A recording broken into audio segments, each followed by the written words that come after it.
ములుగు జిల్లా అధికారులతో మంత్రి సీతక్క సమీక్షా సమావేశం నిర్వహించారు. ప్రజా సమస్యలపై అధికారులు అంకిత భావంతో పనిచేయాలని మంత్రి సీతక్క తెలిపారు. పనిచేసే అధికారులను గౌరవిస్తామని, పని చేయని అధికారులపై చర్యలుంటాయని హెచ్చరించారు. మిషన్ భగీరథ పథకం ద్వారా జిల్లాలోని ప్రతి గ్రామానికి మంచినీటిని పంపిణీ చేసే విధంగా అధికారులు ప్రణాళికలు తయారు చేసుకోవాలన్నారు.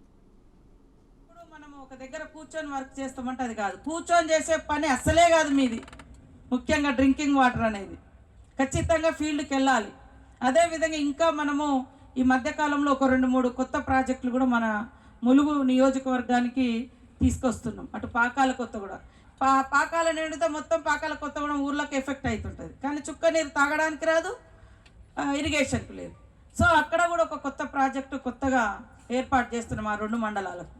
అట్లనే కన్నాయగూడెం దగ్గర నుంచి తుపాకుగూడెం నుంచి కూడా ఆ గోదావరి పరివాహక ప్రాంతంలో ఇంకా డ్రింకింగ్ వాటర్ ప్రాబ్లం ఉంది. అక్కడక్కడ అడుగుతున్నారు, గతంలో సంపూర్ణంగా ఏం జరగలేదు. అవన్నీ కూడా ఐడెంటిఫై చేసినాం.